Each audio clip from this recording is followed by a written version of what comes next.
생명을 살리는 복음 22번째 시간입니다. 선한 목자, 선한 목자. 요한복음에는 예수님께서 나는 누구다라고 하시는 말씀들이 7번 소개가 되고요. 오늘의 이 말씀은 4번째입니다. 나는 선한 목자다. 나는 선한 목자다. 지난주는 나는 양의 문이다라고 말씀을 하셨죠. 양을 지키는 문이다. 따로 문이 있는 것이 아니고 돌담을 쌓은 후에 그 통로에서 목자 스스로가 문이 되어서 양을 지킨다라는 의미예요. 오늘 본문에서는 선한 목자라고 말씀을 하세요. 우리가 잘 알고 있는 말씀이죠. 11절 말씀 우리 같이 한번 읽도록 하겠습니다. 시작. 나는 선한 목자라. 선한 목자는 양들을 위하여 목숨을 버리거니와. 선한 목자의 정의는 아주 간단합니다. 양들을 위하여 목숨을 버릴 수 있는가 그렇지 않은가입니다. 이재철 목사님 책에서 그런 글을 읽었어요. 중국과 티베트 지역에 대한 다큐멘터리의 그 TV 내용을 소개한 그런 내용인데요. 세계에서 제일 높은 곳에 거주하는 티베트의 카르마 씨, 42살인 카르마 씨의 직업은 그 고원지대에서 양을 치는 목자였습니다. 취재를 갔는데 그날은 얼마나 추웠는지 카메라가 얼어붙어서 작동하지 않을 정도였대요. 취재진들은 텐트 속에서도 떨고 있었는데 놀랍게도 이 카르마 씨는 텐트 속이 아닌 양의 우리 앞에서 모포를 덮고 잠을 청하더라는 겁니다. 깜짝 놀란 기자가 왜 그곳에서 자느냐라고 묻자 카르마 씨의 대답은 맹수의 습격으로부터 양들을 지키기 위해서입니다 라고 대답을 했대요. 그 혹한의 고원에서 그날 밤 양들이 평화를 누릴 수 있었던 것은 살을 내는 추위에도 아랑곳하지 않고 수고와 희생을 감수하며 양을 지켰던 목자가 있었기 때문이라는 것이죠. 여러분, 이렇게 양을 치는 이 목자 카르마 씨도 선한 목자라고 분명히 말할 수 있을 겁니다. 선하다, 착하다 라는 이 개념을 만약에 1에서 10까지 점수를 매긴다면 아마 이 목자의 착함, 그 선함은 한 몇 점 정도 받을 수가 있을까요? 적어도 7점, 8점 이상 되지는 않겠습니까?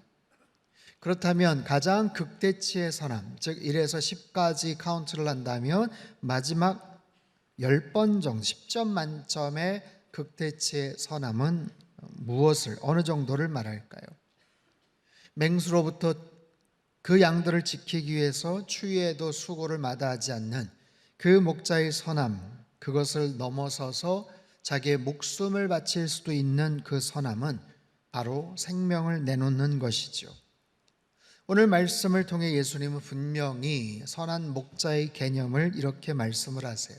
나는 선한 목자인데, 선한 목자란 양을 위해서 자기 생명을 바칠 수도 있는 그런 사람이다 라는 거예요. 여러분, 세상에서 가장 소중한 가치는 바로 생명이죠. 생명보다 더 소중한 것이 어디 있겠습니까? 그런데 선한 목자는 자신의 생명을 포기하면서까지 양을 지킨다, 사랑한다라는 거예요. 여러분, 진정한 선한 목자와 그렇지 않은 목자의 차이를 이렇게 비교를 할 수가 있어요. 12절, 13절 말씀입니다. 같이 읽죠. 시작. 삭구는 목자가 아니요 제 양이 아니라 이리가 오는 것을 보면 양을 버리고 달아나나니 이리가 양을 물어가고 또 해치느니라. 달아나는 것은 그가 삭군인 까닭에 양을 돌보지 아니함이나.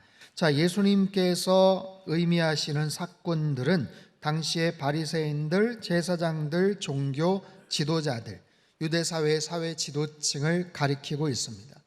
백성들을 잘 통치하고 다스리고 리더의 역할을 해야 됨에도 불구하고 오히려 자기들만의 욕심을 챙기고 백성들을 미혹에 빠뜨리고 고통을 주고 이기적이었던 그들의 모습을 삭군과 같다라고 비판하고 계시죠. 하지만 일반적으로 삭군이라는 개념은 그렇게 나쁜 의미는 아닙니다. 삭군을 의미하는 단어, 영어 단어 hired hand라는 것은요, 고용된 사람, 농장 노동자를 의미하는 그런 표현이에요. 쉽게 말하면 돈을 받고 일을 하는 사람, 아르바이트 직원이나 일용직 노동자를 말합니다. 여러분, 그들은 악한 사람이 아니죠. 정당하게 자기가 받은 만큼 일을 하는 사람을 가리키는 거예요. 그 정도 선에서 일을 하는 것뿐입니다. 그들도 나름대로의 성실함이 있고 열심이 있어요. 돈을 받고 일하기 때문에 그렇죠. 보통 때는 선한 목자나 사꾼 목자나 잘 구분이 보이지를 않아요. 하지만 문제가 발생을 하거나 어려움이 닥치면 상황은 달라집니다. 본문의 내용처럼 이리가 달려들거나 특별한 어려움이 생기면 누가 진정한 목자인지 아닌지를 구분할 수가 있게 되죠. 사꾼 목자는 별다른 갈등이 없습니다. 그들은 양보다는 돈을 더 소중하게 생각하고 돈보다는 생명을 더 소중하게 생각을 하죠. 굳이 위험을 감수하지 않아요. 당시에 한 명의 목자가 감당할 수 있는 양떼의 숫자는 30마리에서 75마리 정도였다고 합니다. 따라서 많은 양을 소유하고 있는 그런 소유주는 고용된 사꾼 목자들의 도움이 반드시 필요했어요. 광야에서의 환경이 워낙 황량하고 척박하다 보니 양들의 주인들은 사꾼에게 양을 맡길 때 약 15%에서 20% 정도의 손실을 각오했다라는 거예요. 즉 사꾼 목자가 자신이 맡은 양에 대한 책임감과 애착이 그다지 많지 않다는 것을 알아요. 그래서 허약해서 쓰러지는 양이 있으면 굳이 돌봐야 될 책임도 없었고 20% 정도의 손실 안에서는 어느 정도 용납이 되었다라는 거죠. 그들이 양을 치던 유대 광야는 어디든지 위험이 도사리고 있었어요. 무엇보다도 맹수가 달려들거나 강도 떼들이 들이닥치면 그들은 양을 지키지 않고 도망을 갑니다. 싸워볼 생각을 하는 것이 아니에요. 해보다가 힘이 붙이니까 도망가는 것도 아닙니다. 그저 자신이 위험하겠다 싶으면 그냥 36개 주랭랑을 치는 거죠. 양들이 어떻게 될지 뻔히 알지만 상관하지 않고 도망가곤 합니다.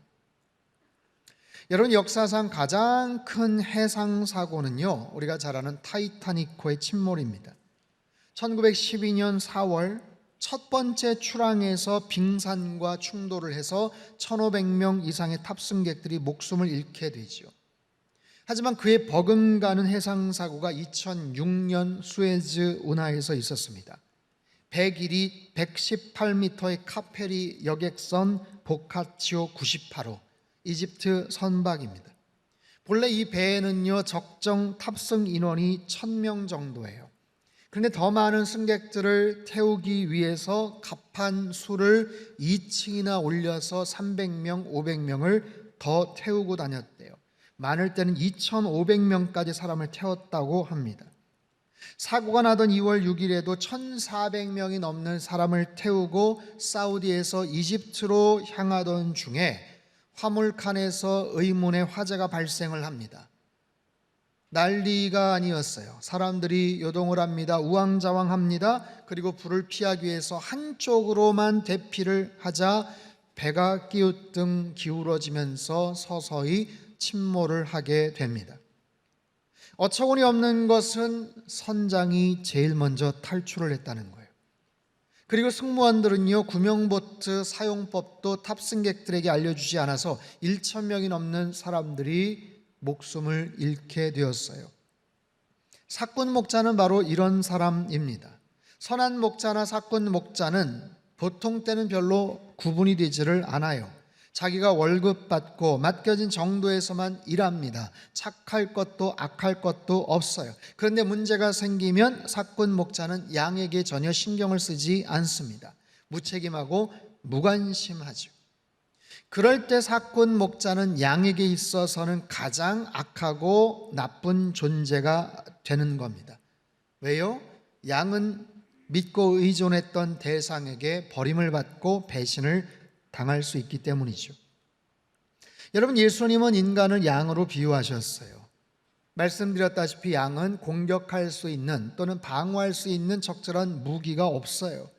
시력도 좋지 않고 이기적이고 공동체 생활도 하기가 참 어려운 그런 존재들, 스스로 먹이를 잘 찾지도 못합니다. 그런 양에게 있어서 어떤 목자를 만나느냐 하는 것은 생사가 왔다 갔다 할 문제이죠. 양과 같은 우리들에게 세상에서 우리가 의존하는 모든 대상들이 다 사꾼과 같은 존재라는 것을 여러분 아십니까? 평상시에는 상관이 없어요. 잘 지냅니다. 믿고 의지할 수 있을 거라고 생각을 하죠. 그런데 결정적인 순간 고난과 어려움과 환난이 닥쳐올 때 과연 끝까지 나를 지켜줄 수 있겠는가라는 거예요. 여러분이 가장 의지하는 대상은 누구입니까? 가장 믿고 신뢰하고 있는 것은 무엇입니까? 여러분의 신용카드, 핸드폰, 좋은 차, 집과 안정된 직장 또는 가족들 또는 죽고 못 살 친구들, 여러분 혹시 지갑이나 핸드폰을 잃어버리고 어려움을 당해 보신 적이 있으셨습니까? 내가 살고 있는 지역에서, 회사 근처에서, 내 동네 근처에서 잃어버린 것이 아니라 말도 통하지 않는 외국에서 가방을 도난당하거나 여권을 잃어버렸다고 한번 가정해 보십시오. 정말 눈앞이 캄캄합니다. 뭘 해야 될지를 하나도 알지를 못해요. 내가 철저하게 혼자구나라고 생각을 해보신 적이 있습니까? 병원에서 큰 수술을 받아보신 적이 있다면 그 수술실 들어가는 데 있어서 아무것도 착용할 수 없고 가져갈 수 없다는 것을 아실 겁니다. 누구도 마지막까지 함께 들어갈 수가 없어요. 다니던 직장, 회사, 여러분이 맺고 있던 모든 관계들과 서서히 하나둘씩 이별을 해보신 적이 있을 겁니다. 사랑하는 자녀들, 사랑하는 가족들도 마찬가지예요. 내가 그들을 지켜줄 수 없고요, 그들도 나를 끝까지 지켜줄 수 없어요. 아무리 사랑하는 자녀들이고 사랑하는 가족들이지만 결국에는 시험장에 혼자 가야 되고 군대에 혼자 들어가야 되고 아파도 대신 아파할 수가 없습니다. 여러분에게 가장 가까운 친구가 있습니까? 30년, 40년, 50년 중마고우지만 여러분 그 친구들과 얼마 정도까지 금전적으로 주고받을 수가 있으십니까? 어쩌면 우리 주변의 모든 관계는 사꾼과도 같아요. 아니, 내 자신 존재 자체가 내 주변 사람들에게 사꾼과 같은 그런 존재일 수 있더라라는 거예요. 흔히들 말하죠. 사람은 사랑할 대상이지 의지하거나 신뢰할 대상이 아니다라는 거예요. 맞습니다. 최선을 다한다고 약속했지만 하지 못할 일들, 약속 지키지 못할 일들이 얼마나 많은지 몰라요. 사랑한다고 말을 하면서도 그 사랑이 얼마나 쉽게 변할 수 있는지 몰라요. 믿으라고 하면서도 결국 자신이 먼저 배신할 수도 있는 그런 무능력하고 무책임하고 무력한 존재가 바로 우리들이고 인간들입니다. 여러분 옆 사람에게 한번 고백하십시오. 이렇게 고백하세요. 나는 사꾼입니다. 나를 믿지 마십시오. 우리 한 번 더 고백하죠. 예수님만이 선한 목자이십니다. 여러분 그렇습니다. 우리 모두는 양과 같은 연약한 존재들이에요. 우리가 지금까지 꽉 붙잡고 믿고 신뢰하는 모든 대상들은 하나같이 다 사꾼과 같은 존재들, 우리 자신조차도 마찬가지. 그런 우리들에게 예수님께서는 선한 목자가 되어주시겠다고 말씀을 하세요. 그분이 생명을 걸고 나를 끝까지 지키시고 책임져 주시겠다고 약속을 하십니다. 선한 목자의 가장 중요한 특징은 무엇일까요? 14절 15절 말씀 우리 같이 한번 읽겠습니다. 시작. 나는 선한 목자라 내 양을 알고 양도 나를 아는 것이 아버지께서 나를 아시고 내가 아버지를 아는 것 같으니 나는 양을 위하여 목숨을 버리노라. 아멘. 선한 목자의 가장 중요한 특징은 양들을 아주 잘 아신다라는 거예요. 양에 대해서 가장 잘 알아요. 그들의 필요가 무엇인지를 알아요. 그들이 무엇을 좋아하는지 알아요. 그들이 무엇을 싫어하는지도 알아요. 그들이 무엇을 먹어야 되는지 먹으면 안 되는지도 알아요. 그들이 지금 어떤 상태인지, 언제 목이 마른지, 언제 털을 깎아줘야 되는지, 어디가 아픈지, 왜 아픈지, 지금 그들에게 그들이 원하는 것보다 더 필요한 것이 무엇인지를 잘 알고 계셔요. 양도 마찬가지입니다. 목자를 잘 압니다. 특별히 목자의 음성을 잘 압니다. 양들은요, 목자의 목소리를 기가 막히게 기억을 합니다. 왜냐하면 그것만이 양이 살 길이기 때문에 그래요. 자신의 능력으로, 자신의 힘으로 살 수가 없어요. 그래서 양은 죽을 힘을 다해서, 최선을 다해서 목자의 음성을 구별하고 따라다닙니다. 아프리카 케냐에서 8년간 목자로 살았던 필립 켈러라는 분이 있어요. 어느 날 이 필립 켈러가 친구 목자와 들판에서 만나 잠시 시간을 보냈습니다. 두 목자가 시간을 보내다 보니 어느 순간 두 목자가 소유하는 양들이 수십 마리, 수백 마리가 서로 엉켜져 버렸어요. 섞여져 버린 그 양들의 모습을 전혀 구분할 수는 없었습니다. 어떻게 양을 구별하여서 다시 데려갈 수가 있었을까? 필립 켈러는 그저 자연스럽게 대화가 마치고 친구하고 이별을 하면서 엉켜서 놀고 있던 양들에게 얘들아 가자라고 말했다는 거예요. 그러자 그 목자의 음성을 들은 양떼들은요, 자연스럽게 거짓말처럼 정말 두 떼로 나뉘어서 각각 자기 목자들을 따라갔다라는 거예요. 여러분, 이처럼 양들은 목자의 음성을 기가 막히게 기억하고 알아듣습니다.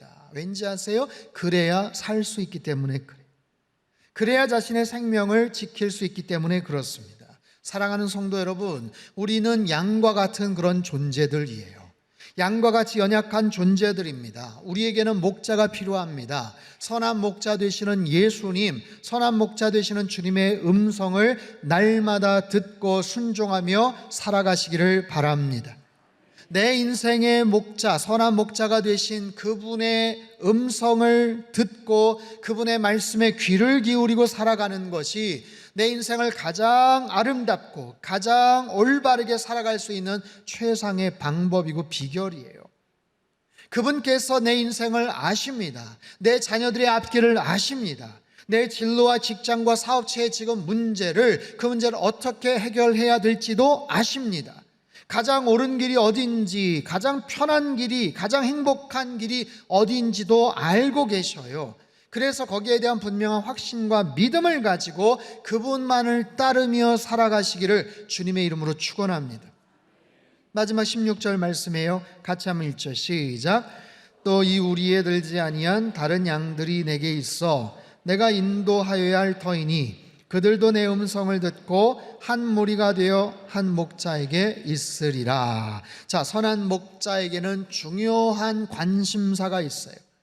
선한 목자는 울타리 안에 있는 양들을 보호하지만 그러면서도 동시에 울타리 바깥에 머물고 맴돌고 있는 양떼들에게 시선이가 있어요. 그들도 데려와야 된다라는 거예요. 선한 목자의 관심은 울타리 안에 있는 양들에게 관심이 있죠. 당연하죠. 하지만 그 관심이 거기에만 머물지 않아요. 아직 울타리 안에 들어오지 못한 다른 양들을 걱정합니다. 왜요? 그들도 사랑하기 때문에 그렇죠. 왜요? 울타리 바깥에 있는 양들이 어떤 운명을 당하게 될지를 너무나도 잘 아시기 때문에 그래요. 여러분, 선한 목자는 울타리 안에 있는 양들을 사랑하시지만 언제나 우리 바깥에 있는 양들에게도 관심이 있어요. 왜냐하면 내버려두면 그 양들은 목숨을 잃어버릴 것이기 때문에 그래요. 그래서 양 99마리를 내버려두고도 잃은 양 한 마리를 찾으러 갈 수 있는 것이 선한 목자의 마음이고 안타까워하는 그런 가슴 속에 있는 비전이에요. 여러분, 우리가 구원받은 성도들이라면, 우리들이 양 울타리 안에 놓여있는 양의 모습이라면 이 선한 목자의 마음과 선한 목자의 비전을 우리는 알고 배워야 됩니다. 울타리 안에 있기 때문에 나만 바라봐 주기를 바라고, 나만 케어하고 나만 관심을 가져다 주기를 바라는 그런 이기적인 마음이 아니라 선한 목자가 바라보시는 그 마음과 그 시선이 어디에 가 있는지도 우리도 같이 보면서 안타까워해야 된다라는 거지요. 아직 문 밖에서 들어오지를 못하고 갈등하고 방황하는 양들이 있다라는 사실이에요. 여러분, 코로나 이후에도 교회 안쪽으로 확실하게 들어오지 못하고 방황을 하거나 왔다 갔다 하는 그런 분들이 있어요. 여러분, 그분들을 그 안쪽으로 여러분 인도하셔야죠. 이것이 선한 목자의 마음과 비전이고 우리에게도 같이 품기를 원하시는 주님의 마음이기도 합니다. 여러분, 인생을 살면서 좋은 가이드를 만난다는 것이 얼마나 큰 축복입니까? 모처럼 떠난 관광지에서, 가족들하고 같이 간 그런 여행지에서 정말 갯돈을 부어서 지인들과 친구들과 회갑 잔치를 가고 부모님 모시고 어디 먼 곳에 가서 여행을 갔는데 좋은 가이드를 만나느냐 그렇지 못하느냐는 것은 엄청난 차이가 있어요. 모처럼 시간을 내고 돈을 냈는데 경험이 부족하고 미숙하고 준비되지 못한 가이드를 만나면 그 기간 동안 얼마나 속이 상하고 마음이 불편한지를 몰라요. 여러분, 우리들은 좋은 물건을 싸게 파는 곳이 있거나 동네 맛집이 생기면 누군가에게 추천을 하고 소개하는 것을 마다하지 않습니다. 내가 갖고 있는 좋은 아이디어, 꿀팁을 누군가에게 제공하는 것을 굉장히 기뻐합니다. 그렇다면 내 인생에 선한 목자가 있으시고 좋은 인생의 가이드가 있다라는 것을 소개해야 되지 않겠어요? 우리가 얼마나 연약한 존재이고 무력한 양과 같은 존재인지를 알고 가르쳐주고 주변 사람들에게 선한 목자 되신 예수님을 소개하는 것, 양의 울타리 안으로 들어오도록 소개하고 인도하는 것이 우리의 목적이고 삶의 의미요, 교회가 이 땅에 존재하는 바로 존재 이유이기도 합니다. 여러분, 예수님이 우리의 선한 목자가 되셔요. 그분이 우리의 형편과 상황을 알고 계셔요. 오늘 이 자리에 와서 예배를 드리시는 여러분들의 모든 생각과 마음과 형편과 처지를 가장 사랑하는 사람도 제대로 알지 못하고 바로 옆에 앉아있는 사람도 잘 알지를 못하지만 예수님은 알고 계셔요. 여러분의 마음을 알고 계셔요. 한 주 동안 얼마나 힘들었는지를 주님은 알고 계셔요. 내가 어떤 생각과 어떤 불편한 마음들이 있었는지를 주님은 알고 계셔요. 예배를 드리고 나서 오늘 이후의 모든 삶의 스케줄과 계획들이 어떠하다라는 것, 여러분, 주님은 알고 계셔요. 여러분, 이 세상에는 참된 소망이 없어요. 수많은 사람들이, 전문가들이, 정치인들이 나름대로의 대안들을 이야기하고 그렇게 설명을 하지만 그 속에서 획기적인, 궁극적인 참된 소망을 기대한다는 것은 참 어려운 것 같습니다. 우리들은 코로나 이후에 탈종교의 시대, 탈기독교의 시대를 살아가고 있어요. 교회에 대해서 관심들이 사라집니다. 종교 자체에 대해서 관심들이 사라집니다. 코로나 기간 동안 불교나 천주교에 호감을 갖게 되었다고 하지만 사람들이 그쪽으로 또 몰리는 것도 아니에요. 그 기간 동안 사람들은 더 자극적인 곳에 관심을 갖게 되었고요, 더 자기 중심적인 결정과 선택을 날마다 취하면서 살아갑니다. 열심히 살아가요. 잘 살아보겠다고 노력을 합니다. 하지만 정작 선한 목자 되신 예수님에게는 관심을 두지를 않아요. 그러면서 뾰족한 대안도 없이 여전히 수없이 많은 사건과 같은 존재들을 바라보고 의지하면서 더더욱 불안해하고 두려워하고 있습니다. 사랑하는 성도 여러분, 우리 인생에는 좋은 인생의 가이드가 필요합니다. 예수님께서 우리 인생의 가장 선한 목자가 되시고 가장 완벽한 가이드가 되어주시는데요, 여러분, 우리 인생의 그 예수님을 알고 이 자리에 와서 우리 인생의 목자 되시는 주님 앞에 예배를 드리고 있다는 사실로 인하여 여러분 감사하시기를 바랍니다. 여러분, 사건을 의지하지 마시고 선한 목자를 의지하며 살아가시기를 바랍니다. 시편 기자 다윗이 말하죠. 여호와는 나의 목자시니 내게 부족함이 없으리로다. 부족함이 없다라는 것은 아쉬울 것이 없다라는 그런 의미입니다. 주님께서 우리의 목자가 되신다면, 우리가 목자 되신 그분 안에 거하고 있다면, 그분의 통치와 다스림 안에 있다면 그저 적당한 거리를 두고 왔다 갔다 필요할 때만 그러는 것이 아니라 확실하게 그분의 통치와 그분의 주권 가운데, 그분의 섭리 가운데 내가 거하고 있다면 여러분, 우리의 삶 속에 부족할 것이 없고 아쉬울 것이 없다라는 사실을 분명히 믿으십시오. 우리 주님을 나의 목자로 삼고 그분만을 따르며 살아가시기를 주님의 이름으로 축원합니다. 여러분, 2022년도 절반을 살아왔어요. 올 한 해 시작할 때 참 막막하고 답답하고, 이 코로나 상황이 도대체 올해는 어떻게 끝나기는 할 건가, 얼마나 정말 답답했었는지 몰라요. 그럼에도 불구하고 엔데믹 시대를 맞이하고 지금 이 정도까지 하나님께서 지켜주셨죠. 인도하신 하나님께 여러분 감사의 고백을 드리십시오. 하나님이 여기까지 인도해 주신 줄 믿습니다. 힘들고 어려운 상황에도 우리와 함께 해주신 줄로 믿습니다. 그 하나님께서 앞으로의 인생도 우리와 함께 해주실 줄로 믿습니다. 우리 인생의 선한 목자 되시는 주님의 음성을 날마다 듣고 살아가시기를 주님의 이름으로 축원합니다.